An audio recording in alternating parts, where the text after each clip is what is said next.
Hola a todos y todas. Bueno, voy a hacer en este video, voy a hacer una síntesis de lo que trabajamos, lo que conversamos en los encuentros por Zoom del martes 12 y el jueves 14 de mayo. El tema de los encuentros fue abocarnos al concepto de la matricidad de aprendizaje de Ana Quiroga. Así que voy a resumir un poco, voy a hacer una síntesis de la perspectiva que tiene la autora sobre ese concepto y también qué perspectiva más general tiene sobre lo humano, lo vincular, lo grupal, ¿no? Eso lo vamos a ir viendo tanto en Ana Quiroga como en Enrique Bullón River. Ana Quiroga es una autora muy interesante, así que creo que este concepto es importante para tomar una referencia de una serie de cuestiones que nos van a ser muy útiles a la hora de abordar la cuestión grupal. En principio lo que plantea Ana Quiroga y también lo plantea Enrique Bullón Rivière tiene que ver con la concepción de lo humano como sujeto de aprendizaje. Es decir, para ellos nosotros somos sujetos de aprendizaje. ¿Qué significa esto? Que a diferencia de los animales que vienen al mundo con un instinto, vienen con un repertorio y en tal caso aplican ese repertorio al medio en el que viven. Nosotros, los seres humanos, no tenemos ese repertorio y en algún sentido parte inclusive de nuestra supervivencia biológica, que es un plano que los autores también tienen y que Ana Quiroga tiene en cuenta, tiene que ver con nuestra interacción con el medio. Entonces, nuestro hacer en el mundo tiene que ver con este aprendizaje. Venimos a aprender en la medida en que es nuestra manera de apropiarnos del entorno, de apropiarnos del mundo, de apropiarnos simbólicamente del mundo. Entonces, ese aprendizaje se produce ya desde un momento que tiene que ver con la vida uterina y que se desarrolla desde las primeras experiencias de vida hasta las últimas experiencias de vida, digamos, hasta que nos morimos. Y para estos autores, para Ana Quiroga, ese proceso de aprendizaje es espiralado, digamos. ¿Por qué plantea esta idea de una espiral dialéctica? Porque lo que ella plantea es que, ¿cómo aprendemos el mundo? Bueno, aprendemos a partir de hacer experiencia con el mundo. Es decir, que no es que ya estamos configurados y entonces salimos y vemos lo que el mundo es, sino que vamos entendiendo, nos vamos pudiendo representar al mundo y a nosotros mismos a partir de la experiencia que hacemos del mundo. Esa experiencia no es siempre la misma, sino que del mismo modo que va a plantear Piaget, esa experiencia va a cambiar, hay una suerte de acumulación, hay una suerte de sumatoria, dialéctica, digamos, porque no es una sumatoria, pero cuando uno va a un objeto, cuando un bebé va a un objeto, hace experiencia de ese objeto, eso lo configura de una determinada manera, se representa ese objeto de determinada manera, y así sucesivamente, y de ese objeto irá aprendiendo otros aspectos de eso que es su entorno, sus vínculos, sus objetos en el sentido de cosas y en el sentido de vínculos y en el sentido de afectos. Entonces uno podría decir, el mundo, si uno quisiera decirlo así, es prácticamente, o el mundo material es el mismo más o menos desde el momento en que nacimos hasta el momento en que tenemos 30 años, 20, lo que sea. Ahora, el modo de representarnos, hacer experiencia, se ha modificado sustancialmente. Esto tiene que ver con que precisamente hay una experiencia dialéctica, no hay una experiencia circular. Vamos al mundo, algo podemos apropiarnos, algo el mundo se presenta como obstáculo o se presenta como negación, y entonces volvemos a tramarnos con esa negación para aprender algún otro elemento. Ahí está la idea de un aprendizaje y de un aprendizaje que tiene un sentido dialéctico, una dinámica dialéctica. La negación no es algo malo, digamos, la negación forma parte de esa dinámica, es decir, aprender que no es una sumatoria, sino que cuando un objeto, un vínculo, un afecto, una relación nos produce un obstáculo, bueno, eso es condición también para poder aprender, para modificarnos nosotros y modificar la concepción que tenemos de ese objeto. Ahora, ese aprendizaje para Ana Quiroga no se produce desde el vacío. No es que estamos en cero y producimos un aprendizaje. O en tal caso, si en un primer momento de nuestra vida no estamos todavía configurados, rápidamente se va a configurar lo que ya llama una matriz de aprendizaje. Es decir, es un esquema, es un modelo, es una estructura, es un paradigma desde el cual nosotros miramos y ordenamos el mundo. Entonces, ese paradigma nos permite representarnos el mundo, nos permite apropiárnoslo, representarlo, operar también, tiene que ver con la posibilidad de operar y de hacer en el mundo. Ahora, ¿cómo se configura y qué aspectos tiene este paradigma, esta matriz de aprendizaje? En principio tiene dos planos. Uno es un plano muy personal, biográfico, que tiene que ver con la historia irrepetible, singular de cada uno de nosotros. Para Ana Quiroga, nosotros nacemos en un entorno familiar, sea como se esté configurado y dependerá de las épocas también.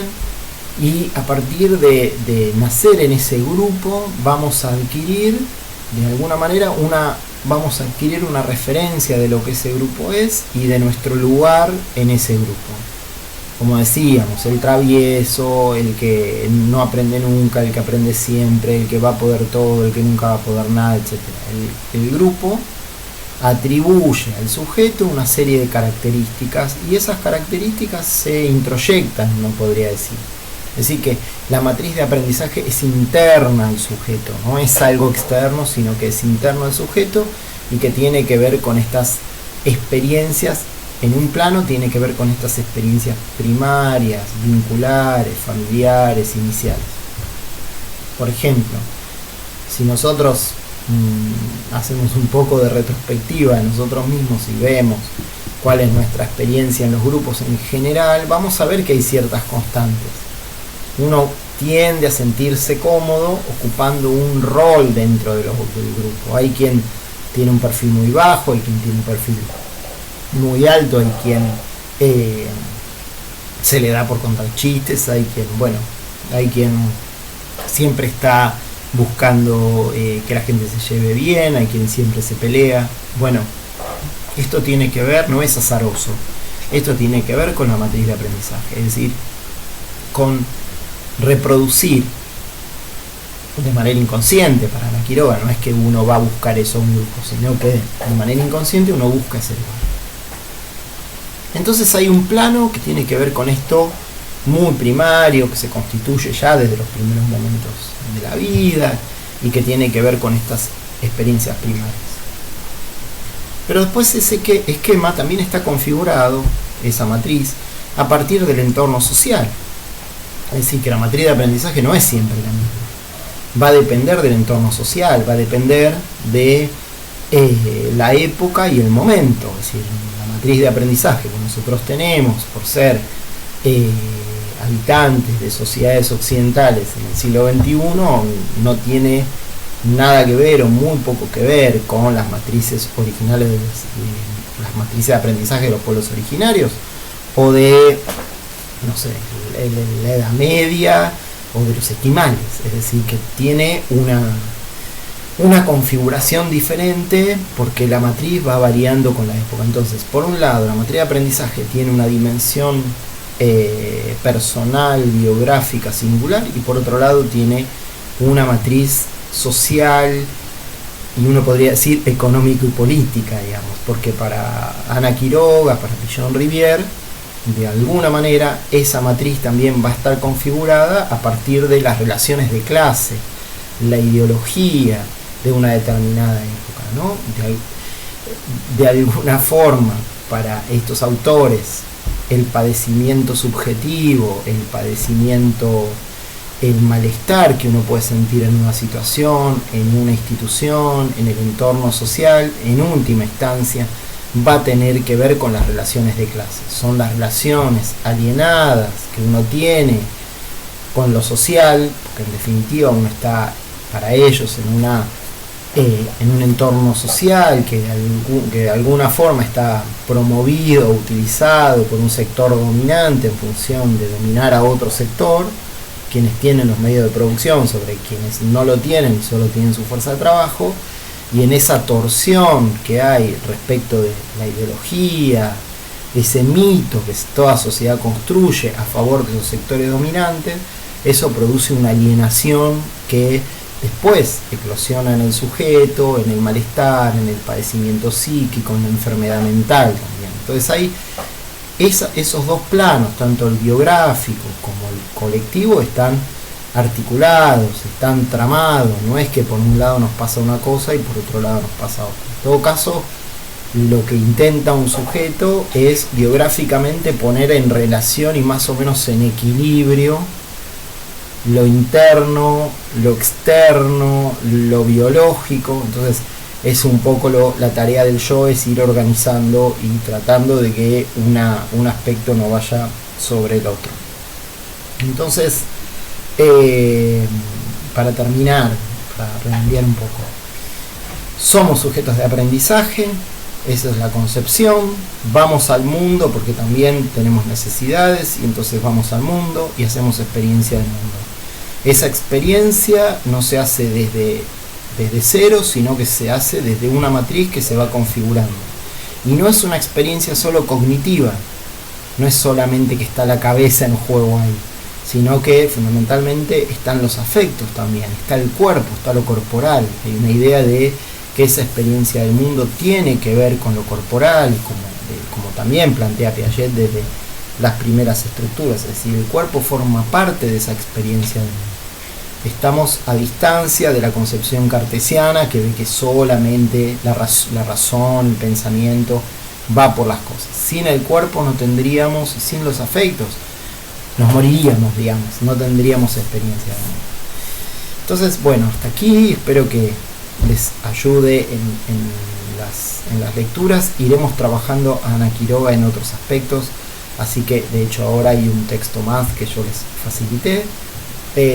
Así que bueno, espero que vayamos pudiendo apropiarnos de esta concepción, que después se va a volcar a la concepción de lo grupal y a la idea de lo grupal, aunque ya está contenido acá, ¿no? La idea de que por más que nosotros vamos solos, tenemos un solo cuerpo y ahí andamos por la vida, en realidad estamos acompañados simbólicamente, inconscientemente, estamos siempre vivenciando en algún sentido nuestro grupo interno, esa matriz interna, ese lugar que aparentemente nos fue destinado.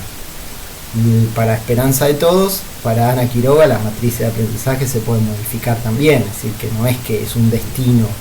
Esa experiencia primaria se puede modificar.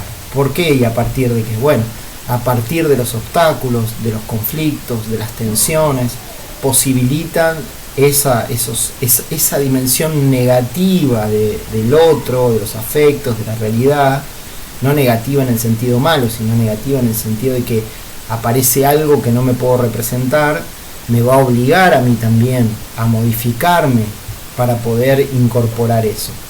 Si yo no me puedo modificar, para estos autores, la rigidez es un símbolo de padecimiento y de enfermedad mental. Lo que estos autores van a buscar a partir de las dinámicas de grupo y a partir de estas concepciones es un sujeto múltiple, lo más amplio posible, lo más abarcativo posible, con la capacidad de entender las diferencias y las multiplicidades y manejarse en ese ámbito y con ese horizonte.